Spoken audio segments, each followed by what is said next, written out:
And I'd like to next turn to our colleague from ROK from South Korea, Woosuk Choi, who is editor of Chosun Ilbo, which is, as you know, leading newspaper in South Korea. And I know Choi, of course, from the International Press Institute. Both of us are members, and he's been a stalwart when it comes to importance of media freedom around the world.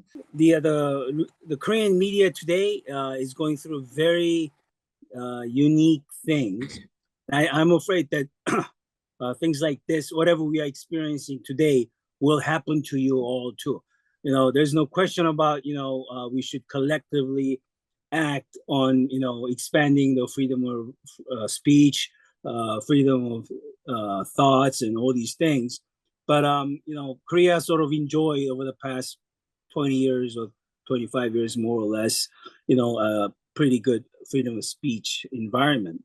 And recently, through the prosecutor's office revelation that some group of, they call themselves journalists. I'm not sure if they are, but some of these people using not the sort of a mainstream media, but some sort of a ad hoc propaganda type media, whatever. There was a cartel of people, including the then it was a ruling party members. So the ruling party, the ad hoc propaganda type of the news service that caters to sort of a leftist agenda, whatever.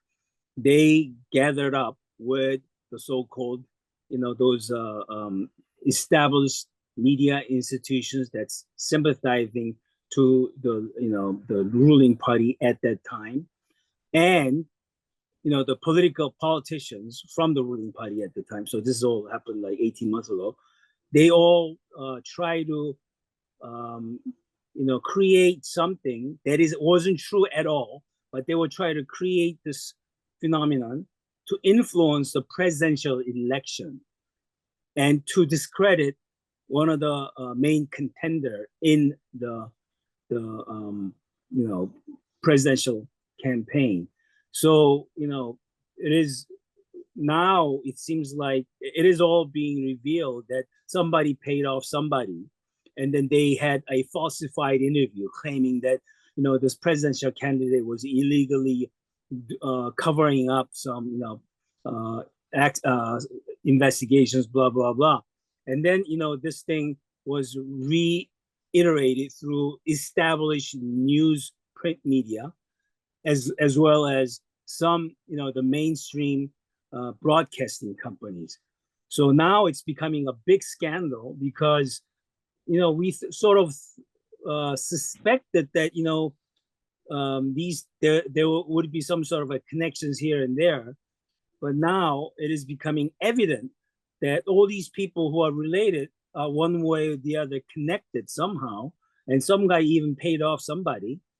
So now the prosecutor's office is investigating journalists who carried out these stories in these established broadcasting companies without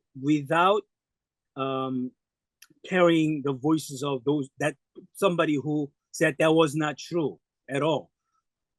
And it is evident that this person who was a witness, and actually this person kept on telling the truth, that there is nobody like this person didn't cover anything up, didn't approach me, whatever, blah blah blah. But these established news organizations never carried out his story, and only carried out the fabricated stories in the mainstream news media. So now I'm just afraid that the prosecutor's office will start investigating journalists who collaborated in this fabrication of news. So it's like, the whole thing is about this fake news. These established news organizations like KBS, NBC, JTBC, whatever, these are broadcasting companies. And there are, two print medias like Gyeongyang newspaper and Hangul newspaper. these 5 established newspapers went along with fake news without substantiating the stories.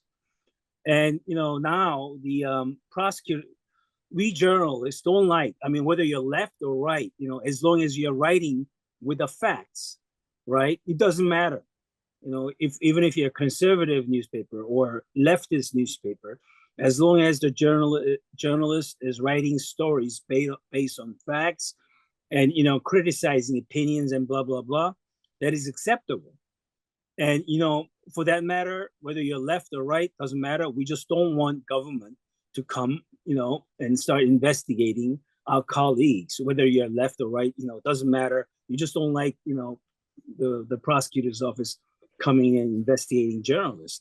And now, lo and behold, because of these established newspapers carrying out these fake news,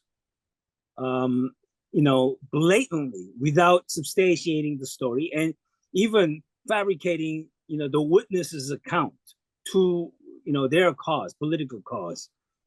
And it is a sad story. And, the prosecutor's office will come after these journalists and check their accounts if they receive money and so on. And, and in one account, this guy who was a former journalist from a major established newspaper, and then he went into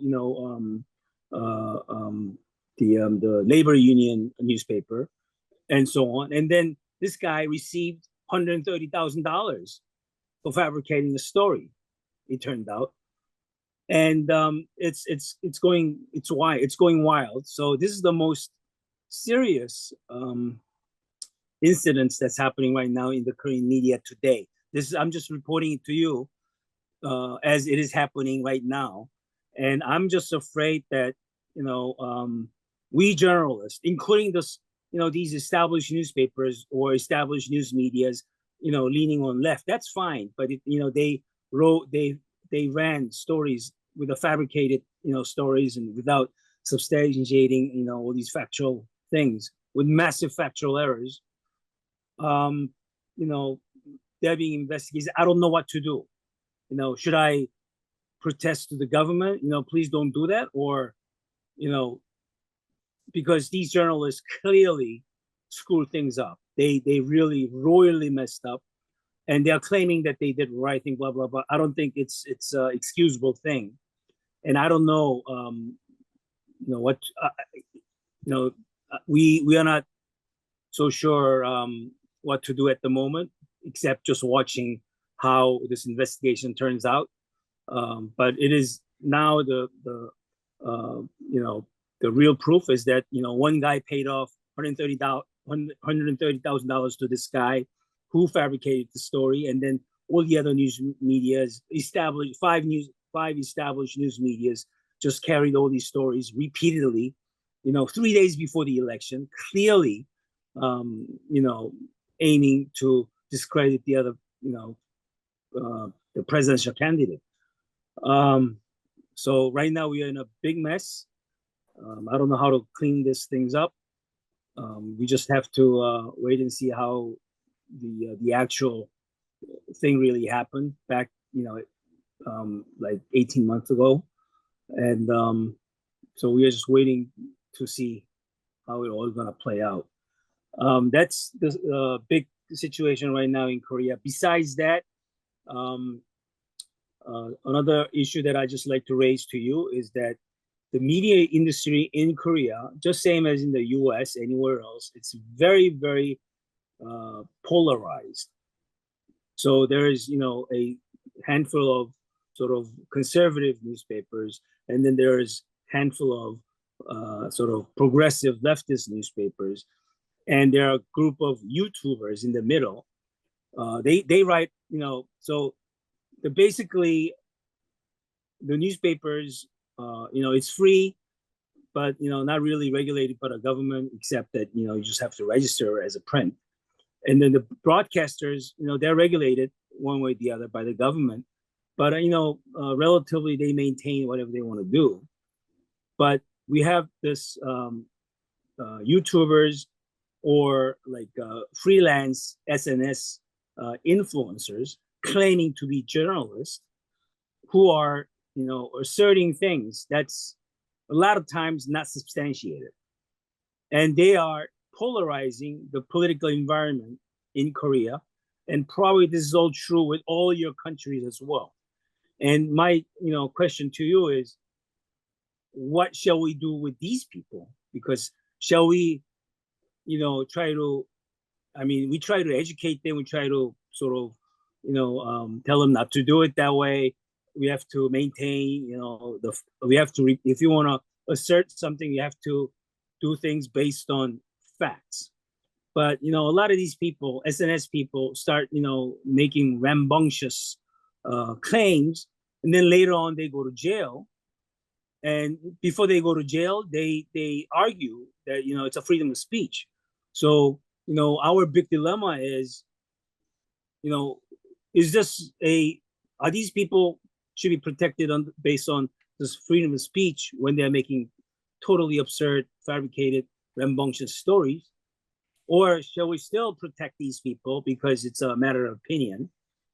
And, the reason I'm mentioning this is because, the big scandal right now that we are facing today in the Korean media stems from precisely this issue, because these established media used these so-called media that's untouched by the government regulation or considered as a established media. They made these rambunctious claims with money being exchanged and so on. And then these 5 established media picked them up and reported in the mainstream news, making it believe that the entire 40% of the population believed that that was the case, which totally was fabricated. Right. So I think I'm just throwing you this question. What shall we do with these people who are not really in the established media but claim to be journalists and making these rambunctious assertions and stuff like that? So I'd like to end it here. Thank you very much, Ken. I think you've pointed to a problem that's has different manifestations around the world, and this is something that collectively the media will have to find an answer to.